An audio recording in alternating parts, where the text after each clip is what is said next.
Well, hello and welcome to my channel from the streets of London. My name is Nadia, I'm a software engineer. If you are new to this channel, welcome.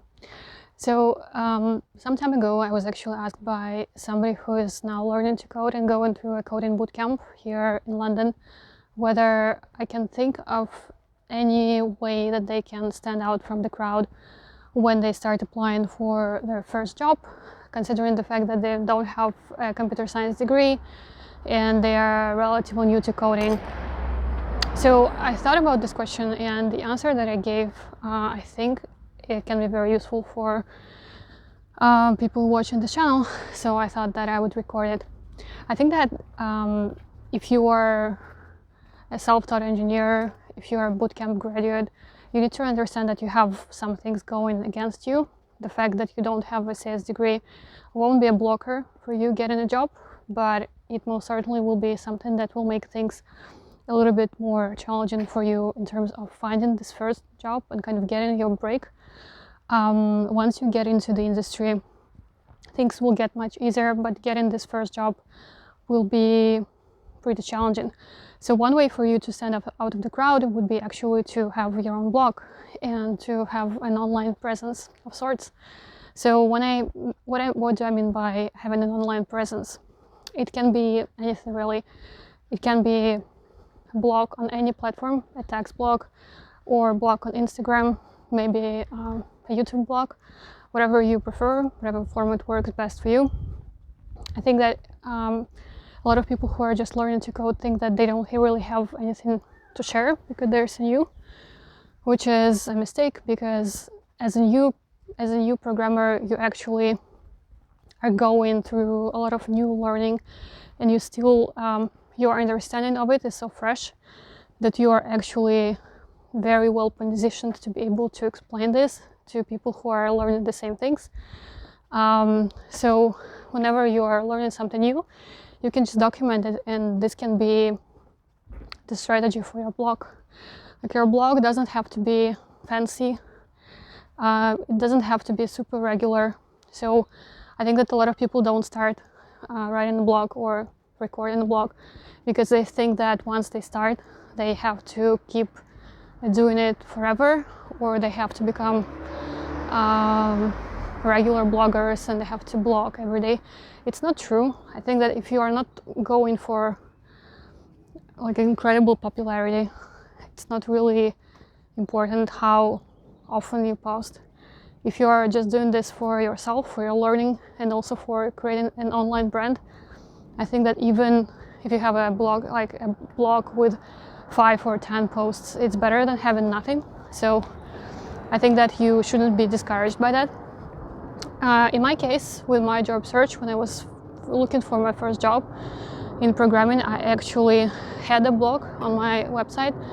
I think I wrote about maybe 4 or 5 posts there. So it wasn't like I was an active, prolific blogger. I just shared some of my experiences. So I shared the books that I used to learn to code, and then I shared some of the I also wrote about the projects that I was building as part of building my portfolio. So what else? Trying to think. I think I also wrote about the online resources that I used to learn to code. Yeah, that was it. So the thing about the blog was that it wasn't, popular, and nobody actually read it, but it didn't matter for the purposes of the job search, because during one of my interviews, or I think it was more than one, the interviewers actually asked me about the blog, and it turned out that they read some of the blog posts and they found them interesting, so they started asking me follow-up questions about them, and that was very beneficial because I could talk about the stuff that I knew so well, and kind of the focus of the interview was more on me, on the stuff that I knew, and not on the stuff that I wasn't comfortable with. So having a blog kind of lets you gain control of the narrative of the interview, if you might.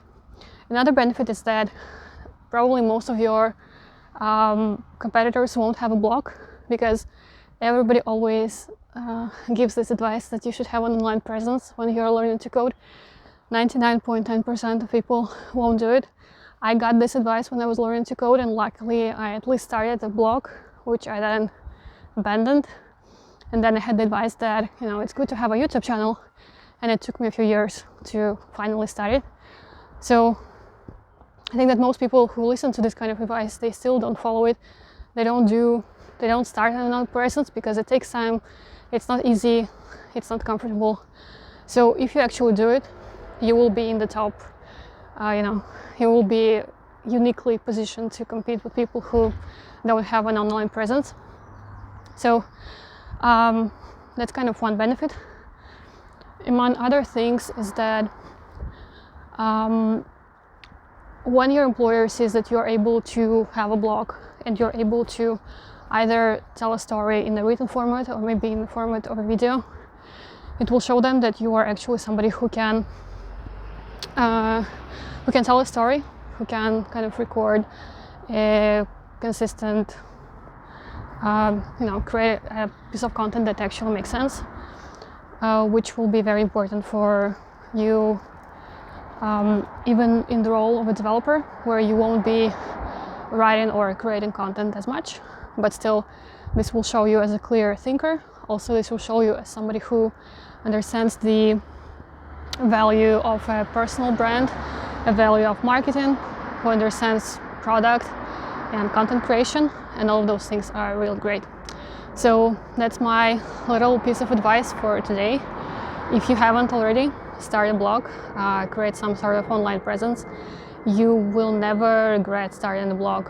And if you don't do it, then in a few years' time, you will regret not doing it, just like I regret not starting this channel earlier. Let me know if you have questions about starting an online presence, and I hope to see you in the next video. Bye!